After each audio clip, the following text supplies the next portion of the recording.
मैं हुसैन सुल्तान रणभूमि न्यूज़ में आपका स्वागत करता हूँ। इस वक्त हम मौजूद है मुमरा पुलिस स्टेशन पे। दरअसल आपको बताते यहाँ पर MSP फाउंडेशन की ओर से यहाँ पे एक मेमोरेंडम दिया गया है। इस मेमोरेंडम के ताल्लुक से आपको बताते कि जिस तरीके से महाराष्ट्र के कोल्हापुर शहर के जो विशालगढ़ में जो मस्जिद को तोड़ा गया, वहाँ पे कुछ लोगों ने जो हिंदुत्ववादी के थे वो मस्जिद में घुसे, आसपास के जो शहरी थे उनको भी उन्होंने मारपीट की और मस्जिद को तोड़ा गया है। आपको बता दें कि ये फ़िलहाल वहाँ का जो अतिक्रमण है वो उसका मैटर कोर्ट में चल रहा है, मगर उसके बावजूद भी जिस तरीके से जो घटना, जो हिंसा कोल्हापुर के विशालगढ़ के मस्जिद में वहाँ पे हुई है, उसको लेकर कहीं ना कहीं पूरे मुसलमानों में इसको लेके आक्रोश है। सोशल मीडिया पे इसके वीडियो बहुत तेज़ी से वायरल भी हो रहे हैं और कहीं ना कहीं इसके ऊपर ऐसे लोगों पर कार्रवाई की मांग की जा रही है। इसी घटना को लेकर आज यहाँ पर MSP फाउंडेशन की मर्जिया शानू पठान ने आज मुमरा पुलिस स्टेशन में पहुंची और यहाँ के जो ACP है उत्तम कोलेकर से मुलाकात की और उन्हें एक मेमोरेंडम दिया, जिसमें उन्होंने कार्रवाई की मांग की कि इस तरीके की घटनाएं जो महाराष्ट्र है वहाँ पे कहीं होना नहीं चाहिए, जिसको लेकर उन्होंने यहाँ पे जो ACP थे कोलेकर, उन्होंने एक आश्वासन भी दिया है कि इस तरीके की घटना ना हो, इसके लिए वो आला अधिकारी को ये इसकी मेमोरेंडम पहुँचा देंगे। क्या कुछ कहा इस मौके पर मर्जिया शानू पठान ने, और वहीं पर उनके साथ में आए हुए जो लोग थे उनसे भी हम जानते हैं क्या कुछ कहेंगे इस मौके पर। आज बहुत बड़ा दिन है, मुहर्रम का दिन है, लोगों के रोज़े हैं, तो इसलिए हम लोगों ने एक ऑर्गेनाइज्ड फॉर्म में मेमोरेंडम ACP सर थे उनको दिया है, क्योंकि किसी को तकलीफ़ नहीं देनी थी। आज त्यौहार का दिन है, आज मुहर्रम है, तो पर जो कोल्हापुर में विशालगढ़ फोर्ट के पास जो हिंसा का प्रदर्शन हमको देखने को मिला है सोशल मीडिया और न्यूज़ चैनल्स के तहत, तो ये इतना हर्टिंग है, इतना ज़्यादा बुरा है कि ये जानना ज़रूरी है कि हमारा देश कॉन्स्टिट्यूशन पे चलेगा कि लोगों की मनमानी पे चलेगा। देश में तो बहुत सारी चीज़ें गलत हो रही है, तो क्या सब लोग निकल पड़े तोड़ फोड़ मचाने के लिए, गुंडागर्दी करने के लिए? शासन प्रशासन सरकार से मेरा ये क्वेश्चन है कि इतने लोग वहाँ पर पहुँचे कैसे, और इतने लोग वहाँ पे पहुँच के इतना हिंसा कैसे? वहाँ पे लोगों की दुकानें टूटी, वहाँ पर लोगों के मकानों पे कार्रवाई की गई, मस्जिदों पे चढ़ के तोड़ा गया। तो आप ये जानना है कि उन पे पहले तो एक्ट्स कौन से लगाए हैं आपने, क्योंकि ऐसे तो कोई भी सरकार को सवाल करता है तो उन पे टेररिस्ट एक्ट लग जाते हैं, उनको टेररिस्ट घोषित कर दिया जाता है, और जो स्टेट की पीस को और जो स्टेट की जो एकता है उसको ख़राब करने की कोशिश कर रहे हैं। आप उन पे मकोका लगाएंगे ना, क्योंकि जो सरकार है उनका ये स्टेटमेंट है कि अगर वहाँ पे कोई इलीगल एनक्रोचमेंट है तो हम उस पर कार्रवाई करेंगे। ऑफकोर्स आपको करनी पड़ेगी, क्योंकि केस तो ऑलरेडी हाई कोर्ट में चल रहा है ना। जब हाई कोर्ट में विशालगढ़ के वहाँ का जो इलीगल एनक्रोचमेंट है उसका केस जब ऑलरेडी हाई कोर्ट में चल रहा है, और जो विशालगढ़ फोर्ट है ना वो आर्कियोलॉजिकल डिपार्टमेंट में ऑलरेडी है, तो ये सारी चीज़ें जब ऑलरेडी उस पर है तो डिपार्टमेंट का सारा रोल होता है वहाँ पे। लोगों को इतनी राइट कैसे मिल गई कि वो जाके सही और गलत का फैसला करे, लॉ अपने हाथ में ले? ये तो उनको कैसे, किसने राइट दे दिया ये उनको महाराष्ट्र में कि वो ये दंगे मचा सके? किसी के भी धार्मिक दल को, चाहे वो चर्च हो, मंदिर हो, मस्जिद हो, गुरुद्वारा हो, कुछ भी हो, आपका कोई राइट ही नहीं बनता है कि आप जाकर के वहाँ पे कोई दंगे का या एक दूसरे में विवाद पैदा करने का कोई भी माहौल क्रिएट करे। उन पे एक्ट लगना चाहिए, मको का एक्ट लगना चाहिए उन पे।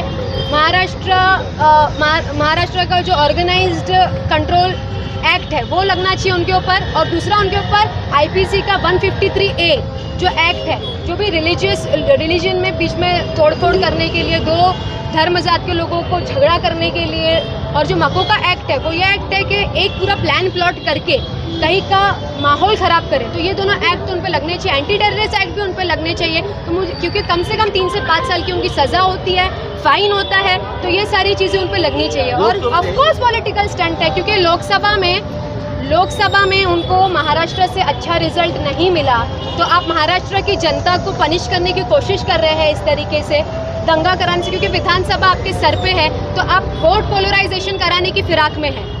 पर हमारा देश इस बुक से चलेगा जो डॉक्टर बाबा साहेब अम्बेडकर की मेहनत से लिखी गई है, जो हमारा संविधान है, कॉन्स्टिट्यूशन ऑफ इंडिया, इससे हमारा देश चलेगा। और जो इस बुक को मानते हैं, जो इस बुक पे चलते हैं, वो हमारे देश में, हमारे राष्ट्र महाराष्ट्र में ऐसे दंगे फसाद और ऐसे माहौल को बिल्कुल एनकरेज नहीं करते हैं, और उसके खिलाफ ही है। कोई भी धार्मिक दल पे झगड़े करने का, कोई भी धार्मिक दल पे झगड़े फसाद करने का किसी का कोई भी हक नहीं है। हम लोग को जो महाराष्ट्र डीजी है, हम उनसे रिक्वेस्ट करते हैं, महाराष्ट्र सरकार से रिक्वेस्ट करते हैं कि ऐसी चीज़ें नहीं होनी चाहिए। अभी हमने यहाँ पर जो है सर को मेमोरेंडम दिया है। आगे भी हमको अगर महाराष्ट्र की बड़ी बड़ी काउंसिल्स के पास भी जाना पड़ा तो हम उस पर जाएंगे, क्योंकि ऐसा एनवायरनमेंट महाराष्ट्र में हम नहीं चाहते हैं। और हम लोग डिमांड करते हैं कि संभाजी राजे जो सर है, जिनके नेतृत्व में वो आंदोलन निकला था, उनको अरेस्ट होना मेरे ख्याल से ज़रूरी है, क्योंकि वो अब तो बैक ऑफ कर रहे हैं कि हमारा कोई लेना देना नहीं है ये वायलेंस में। बट आपके नाम पे इतने सारे लोग वहाँ पर पहुँच गए और आंदोलन के नाम पे उन लोगों ने ऑलमोस्ट दंगे क्रिएट कर दिए, देश में नफरती माहौल तैयार करने की कोशिश की। तो I think he should be into the bars. आज अशूरे का दिन है, उस दिन को देखते हुए हमने आज एक शांतिपूर्वक आंदोलन किया और पीसफुल मार्च किया मुमरा पुलिस स्टेशन की ओर। हमारे लोगों को लेकर मर्जिया शानू पठान, नाजिम भाई, इमरान भाई, मैशर भाई, हमारी पूरी टीम, शाकिर फरजाना शाकिर शेख, हमारी पूरी टीम आज मुमरा पुलिस स्टेशन पहुंची थी।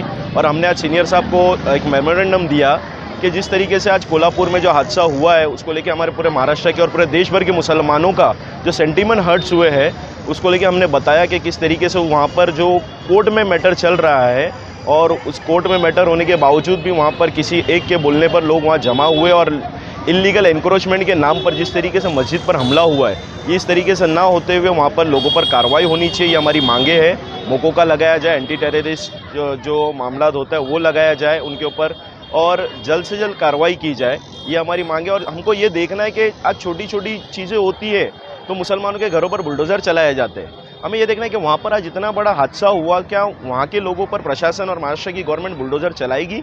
हमें ये देखना है कि जिस तरीके से इंसाफ होना चाहिए तो दोनों तरफ इक्वल इंसाफ होना चाहिए। ये नहीं कि एक समुदाय को लेकर इंसाफ और दूसरे समुदाय पर एक अत्याचार हो। इंसाफ पूरे मुल्क में, इंडिया कॉन्स्टिट्यूशन, हमारे मुल्क में इंडियन कॉन्स्टिट्यूशन रहता है और इंडियन कॉन्स्टिट्यूशन को फॉलो करना चाहिए। हम लोग महाराष्ट्र के लोगों से अपील करते हैं कि शांतिपूर्वक बनाए रखें और हमें प्रशासन पर और कोर्ट पर भरोसा है कि इसका इंसाफ होगा।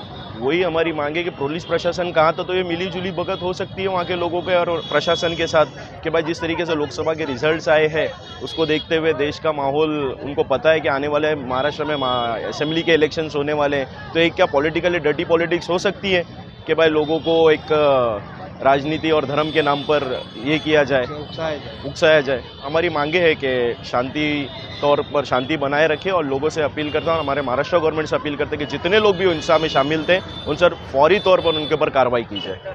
ये जो कोल्हापुर में मस्जिद को जो शहीद किया गया है, ये बिल्कुल भी मतलब अच्छा नहीं लगा। हम लोग के धर्म मतलब हम लोगों का दिल बहुत दुखा है। आज रोज़े की हालत में ऑलमोस्ट सारे ही लोग होंगे। रोज़ा रह कर के हम लोग इस चीज़ के लिए एकदम मतलब पीसफुल प्रोटेस्ट किए हैं और इसके लिए हम लोग अंदर भी गए और उन पुलिस कमिश्नर साहब से बात भी किए हैं और अल्हम्दुलिल्लाह मर्जिया बहुत मतलब अच्छा काम कर रही है, माशाल्लाह बहुत मेहनत किया उसने। वो भी इसके लिए मैं ये आने वाले दिनों में ये ऐसी सब चीज़ें ना हो, इसके लिए मैं चाहती हूँ कि जो मतलब वहाँ के ज़िम्मेदार हैं वो लोग इस चीज़ के लिए एक हार्ड एक्शन ले, क्योंकि देखिए जब एक्शन हार्ड होता है ना तो क्राइम कम होते हैं, जुर्म कम होता है। तो उनसे अपील है कि वो लोग जो है जिन लोगों ने मतलब ये शरारतें किए हैं, जिन्होंने ये बदतमीज़ी किए हैं मस्जिद के साथ और वहाँ के मुसलमानों के साथ, जो उन्होंने जुल्म किया है, जो उन्होंने उनके साथ ज़बरदस्ती किया है, उसके लिए वहाँ के गवर्नमेंट, वहाँ के ज़िम्मेदारान से ये अपील है कि प्लीज़ वो लोग इस चीज़ के लिए हार्ड एक्शन ले और उन लोगों को सज़ा दें और हार्ड सज़ा दें, सख्त से सख्त, जो मतलब लॉ बोलती है, कानून जो बोलता है, ठीक है। क्योंकि देखिए हम किसी के धर्म को नहीं जाते ना बोलने, तो सब क्यों हमारे धर्म के पीछे पड़े हुए हैं ना। तो इसलिए मतलब बहुत दुख होता है, अफसोस होता है। मतलब ये हमारा इंडिया मतलब भारत हमारा आज़ाद होकर आज कितना साल हो गया, लेकिन आज भी इसमें ये सारी चीज़ें हो रही है। तो इस चीज़ के लिए मतलब बहुत अफसोस होता है। बस अल्लाह ताला मुहर्रम के सदक़े तुफ़ैल में आज 10वीं मुहर्रम है, तो हम लोगों का ये प्रोटेस्ट जो है सफल हो जाए और उन लोगों के साथ सख्त से सख्त कार्रवाई हो। बस।